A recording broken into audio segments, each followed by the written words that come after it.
Hello' ৰাইজ, কি খবৰ আপোনালোকৰ? আমি এতিয়া গৈ আছোঁ উজান বজাৰ মাছ ঘাটলৈকে মাছ কিনিবৰ কাৰণে উৰুকাৰ নিশাৰ কাৰণে। এয়া মাছ বজাৰ পাই গ'লোঁ আৰু মাছ ঘাটলৈকে সোমোৱাৰ একেবাৰে ফ্ৰণ্টতে এওঁলোকে ৰখি আছিলে বেনাৰ কেইখনমান লৈ। মানে ধুনীয়াকৈ লিখা আছিলে যে বেছি জোৰে গাড়ী চলালে কি কি ক্ষতি হ'ব পাৰে, সুৰাপান কৰি যে গাড়ী চলাব নালাগে, এইবিলাক ধুনীয়াকৈ বেনাৰ হিচাপত লৈ কিনে তেওঁলোকে ৰখি আছিলে। ভাল লাগিলে দেখি কিনে। আৰু এয়া মাছৰ বজাৰ পাই গ'লোঁ। একদম ডাঙৰৰ পৰা সৰুলৈকে বিভিন্ন প্ৰকাৰৰ মাছেই মাছ। ইমান দাম মাছবিলাকৰ। আমিও তাৰে মাজৰ পৰা বাছি ল'লোঁ মাছ, এটা চিতল মাছ লৈ কিনে এয়া আমি বৰ্তমান ওলাই আহিলোঁ। মাছৰ যিহে জুই চাই দাম, মানে কিনিবলৈকে ভয় লাগে। তথাপি উৰুকা বুলিতো আৰু নাখালে নহ'ব, সেয়েহে লৈ ল'লোঁ মাছটো। চিতল মাছে লৈছিলোঁ আমি। আৰু এয়া এতিয়া আমি আহি গ'লোঁ গধূলিৰ দৃশ্যলৈ, কাৰণ দিনত আৰু একো ভ্লগ বনাই নাথাকিলোঁ। ইমান টাইম গৈছে এইবোৰ ধুওঁতে মেলোঁতে, মাছ ধোৱা, মাংস ধোৱা, মানে গোটেই গধূলিটো মোৰ ধুওঁতেই গ'ল, মানে মাছ মাংস ধুই থাকোঁতেই গ'ল। আৰু এয়া ভিনদেৱে লৈছে আমাৰ বাৰ্বিকিউ কৰিবৰ কাৰণে। এতিয়া পৰ্ক বাৰ্বিকিউ কৰিব দিছে আৰু এয়া দিছে চিকেন বাৰ্বিকিউ কৰিবৰ কাৰণে। আৰু এইপিনে মাছ ভাজি আছে মোৰ এয়া হাজবেণ্ডৰ ফ্ৰেণ্ডৰ ৱাইফ হয়, মোৰো ফ্ৰেণ্ডে হয়। তাই মাছ ভাজিছিলে আৰু তাই মাছৰ গোটেইখিনিয়ে বনাইছিলে, মাছৰ কাৰীখন সৰিয়হেৰে বনাইছিলে। আৰু এয়া দেওৰ মই এনেকৈ গোটেইকেইটা লগ হৈ কিনে আমি বাৰ্বিকিউ কৰি আছিলোঁ।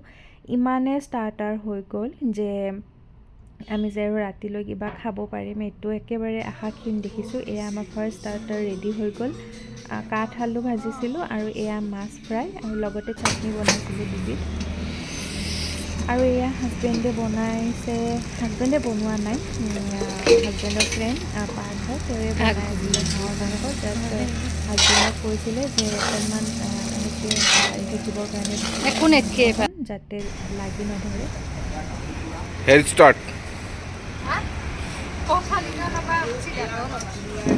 হা এনেকৈ ল'ব নালাগে।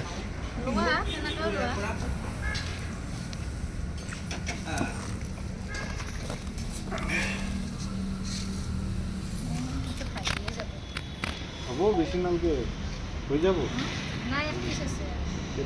ধুনু, কি খবৰ তোমাৰ? অঁ, ৰেকৰ্ডিং হৈ গ'ল কিন্তু।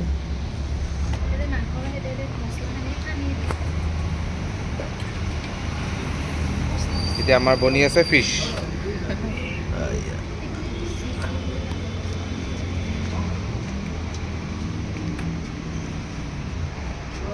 এনেকৈ আমি ষ্টাৰ্টাৰ খাই ৰাতি একো ভাত চাত খাব নোৱাৰিলোঁ। মানে যিকেইটা ভাত বনাইছিলোঁ সেইকেইটা ভাতো ৰৈ গ'ল। আৰু এইপিনে মোৰ কি হ'ল, ভিডিঅ' ৰেকৰ্ডিঙো কৰিব নোৱাৰিলোঁ, কাৰণ মানে মই এইপিনে যেতিয়া ভাত বনোৱা কাম বা বাচন বৰ্তন ধোৱা কামত লাগি আছিলোঁ, এইপিনে ৰেকৰ্ডিং কৰা মানুহ কোনো নাছিলে। হেল্ল' এভৰিৱান, কি খবৰ আপোনালোকৰ? আপোনালোক সকলোলৈকে মই ভোগালী বিহুৰ আন্তৰিক শুভেচ্ছা জ্ঞাপন কৰিলোঁ। নিশ্চয় আপোনালোকৰ উৰুকা ভালে গ'ল, আমাৰো ভালে গ'ল। যোৱাকালি উৰুকাত ঠিকছে খালোঁ। এতিয়া গৈ আছোঁ মাহঁতৰ ঘৰলৈ। এতিয়া আমি পল্টন বজাৰ পালোঁ, বিহু বুলি ওলাইছোঁ যাবৰ কাৰণে।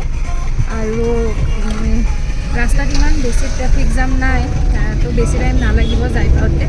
আৰু ইমান ধুনীয়া সৰিয়হতলীখন দেখি একদম নৰখি নোৱাৰিলোঁ আৰু দুখনমান ফটো উঠিবৰ কাৰণে নামি গ'লোঁ। আমি ঘৰ আহি পাই গ'লোঁ ৰাইজ।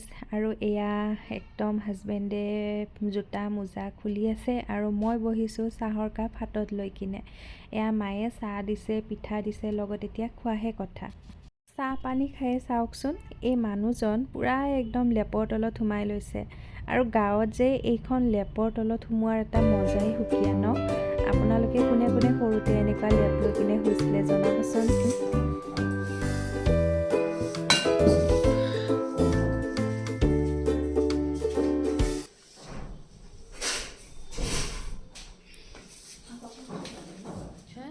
যোৱাকালি ৰাতি যিহেতু আমি সকলোৱে মানে মাছে মঙহে একেবাৰে উদৰ পূৰাই খাইছিলোঁ, সেয়েহে মায়ে কি কৰিছে, ৰাতিপুৱা উঠিয়ে আমাৰ গোপাল যে আছে, গোপালৰ কাৰণে এয়া ভোগ বনাইছিলে আপোনাৰ ক্ষীৰ বনালে আৰু প্ৰসাদ দিলে। লগতে এইটো যে দেখিছে, এইটো আমি চাউলীয়া ভোগ বুলি কওঁ। মানে ইয়াতে কেঁচা চাউল আৰু গাখীৰ, মৌ, কল, ঘি এইখিনি গোটেই লগাই কিনে এটা ভোগ বনোৱা হয়। আৰু এয়া ভোগ কোৱা হয় আৰু গোপালৰ বহুত প্ৰিয় বুলি কিনে এয়া তেওঁক আগবঢ়াইছিলে।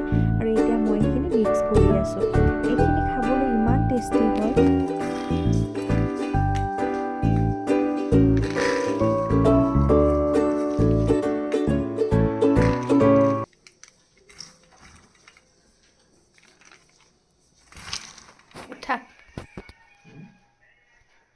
কি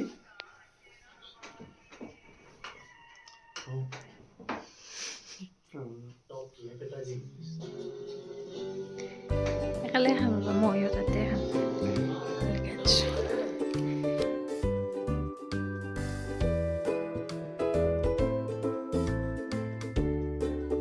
দুয়োটাই মিলি এতিয়া প্ৰসাদ খাবলৈ লৈছোঁ আৰু লগতে এখন মুভিও চলাই থৈ দিয়া আছে। তেওঁ চাই আছিলে মুভিখন, লগতে ময়ো এনেই অকণমান বহি দিলোঁ, চাবলৈ ল'লোঁ। মোৰ মুভি চালে আগতে যিমানেই মই মুভি এখন নাচাওঁ, মোৰ ষ্টৰি মোৰ একো মনত নাথাকে। চবেই কয় এক হিচাপে মোৰ বোলে ভালেই, ষ্টৰিটো মনত নাথাকে কাৰণে মই এখন মুভিকে মানে বাৰ চাব পাৰোঁ, মানে ৰিপিট কৰিব পাৰোঁ আৰু। বাৰু যি কি নহওক, এয়া প্ৰসাদ খাই মেলি উঠি মই পাকঘৰলৈ আহি দেখিলোঁ যে মায়ে হেৰি কৰি আছে, মাহ কৰাই বনাই আছে। আগতে আমাৰ নামনি অসমত এটা মানে পদ্য আছিলে, মাহ কৰাই খাওঁ, বাটে বাটে যাওঁ, মোৰ লগত যোনী আহে তাকো একগাল দেওঁ। মানে মাহ কৰাই আৰু নামনি অসমৰ ভোগালী বিহু এটা ওতঃপ্ৰোত সম্পৰ্ক আছে। আমি এয়া মাহ কৰাই মানে দুমাহীৰ দিনাখনে অলপ হ'লেও মুখত দিম। আৰু এয়া মই খুন্দি আছোঁ পিঠাগুড়ি, মানে চুঙা পিঠাৰ আয়োজন চলিছে। আজি নবনাওঁ চুঙা পিঠা, কাইলৈ বনাম। আৰু এয়া মানে চুঙা পিঠাৰ গুড়িটো কৰি কিনে ফ্ৰিজত ভৰাই থৈ দিম। তাৰপিছত চিধা মই এয়া আহি গ'লোঁ ভাত বনাবৰ কাৰণে। ভাত মানে মই এয়া চৌকাত মানে বনাইছোঁ মাছৰ জোল, ফুলকবি, আলু, বিলাহী, মটৰ এনেকৈ লগাই কিনে মাছৰ জোল এখন বনাম। চৌকাৰ বনোৱা খানা মানে মই কিবা মানে বহুত বেছিয়ে ভাল পাওঁ। লগতে মোৰ মানুহজনেও, মায়েও ক'লে যে তয়ে আহিছ যেতিয়া তয়ে বনা মাছৰ আঞ্জাখন। আৰু মই এয়া বনাব ল'লোঁ। আৰু মায়ে আজি নাখায়, যিহেতু আজি সোমবাৰ, পিছে মই খালোঁ, মানুহজনেও খালে। আমি এনেই নৰ্মেলি সোমবাৰে নিৰামিষ খাওঁ, কিন্তু মায়ে বহুত জোৰকৈ কোৱাত আজি খাই দিলোঁ। আৰু এয়া বনাব লৈছোঁ মাছৰ পেটুৰে ভাত ভাজি। খুব বেছি ভাল পাওঁ এইটো খাই কিনে। মোতকৈ বেছি ভাল পায় মোৰ ভাইটি আৰু মোৰ মানুহজনে। আৰু মা যিহেতু মানে আজি নিৰামিষ, সেইকাৰণে এয়া অকণমান বেঙেনাও ভাজিলোঁ, পোৱালি বেঙেনা, আমি পোৱাল বেঙেনা বুলি কওঁ। আৰু এয়া ভাজি উঠি কিনে লাগিলোঁ পনীৰ বনাবৰ কাৰণে।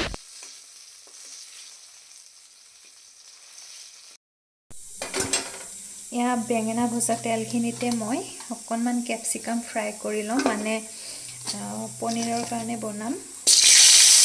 কেপচিকাম ফ্ৰাইখিনি মানে পনীৰৰ লগত দিম।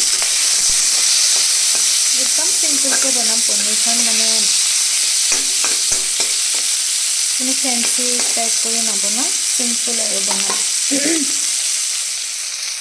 মাৰ ঘৰত আহি এনেকৈ বনাই খোৱাৰ মজাই খুব বেছি ভাল পাওঁ। মই এনেকৈ বনাই মেলি খোৱা, মানে চবকে ভাল লাগে বনাই খোৱাই, কিন্তু ইয়াতে সেই বনোৱাৰ যিটো সুখ সেইটো মই মানে বুজাব নোৱাৰোঁ।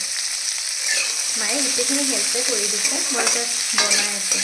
চৌকাত বনালোঁ, এতিয়া বনাই আছোঁ গেছত। পনীৰখন গেছতে বনাওঁ বুলি ভাবিলোঁ, মাছখন চৌকাত বনালোঁ।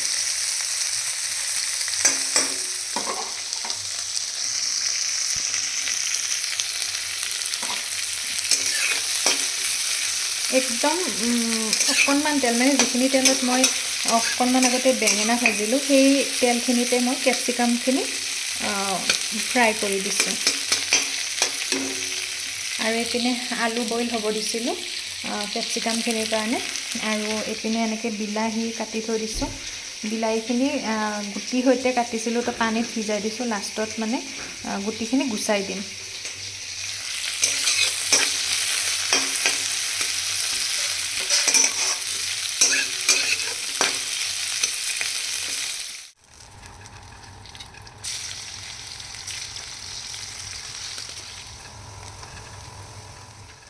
পনীৰৰ কাৰণে কেৰাহীত তেল গৰম কৰি কিনে তাত শুকান জলকীয়া পাঁচফোৰণ তেজপাত কেঁচা পিঁয়াজ আদা নহৰু দি কিনে বিলাহীখিনি দি দিছোঁ বিলাহীখিনি অকণমান গলি যোৱাৰ পিছত দিছোঁ কেঁচা মটৰখিনি আৰু অকণমান টাইম ভাজিলোঁ ভাজি কিনে ঢাকোন দি দিলোঁ দি কিনে এই যে মেছ কৰি থৈছিলোঁ আলুখিনি সেইখিনি আলু তাত ঢালি দিলোঁ আৰু অকণমান টাইম ভাজি কিনে তাত পানী দিলোঁ পানী দি কিনে ভাজি থোৱা পনীৰখিনি তাত দি দিলোঁ মা দেউতাহঁতে মানে কি হয় এনেকুৱাকৈ খাই ভাল পায় একদম মানে চিম্পলকৈ খাই ভাল পায় মানে ক্ৰীম দি বা বহুত বেছি কিবা পোষ্ট কাজু এইবোৰ কৰি বনালে মা দেউতাই একদম ভাল নাপায় যিকোনো আঞ্জাই হওক মানে একদম কিবা অসমীয়া ফ্লেভাৰ এটা লাগে মাহঁতক তো মাহঁতৰ কাৰণে মই তেনেকৈ অলপ বনাই দিলোঁ আমিও ল'লোঁ পনীৰ অকল মাৰ কাৰণে নহয় চাওঁতে চাওঁতে মানে এখন দুখনকৈ বহুতকেইখনেই আঞ্জা হৈ গ'ল আৰু এইসাঁজ ভাতৰ কথাই সুকীয়া মানে গোটেই বছৰটোৰ পৰা বছৰটোলৈকে মাহঁতে ভোগালীৰ পিছৰ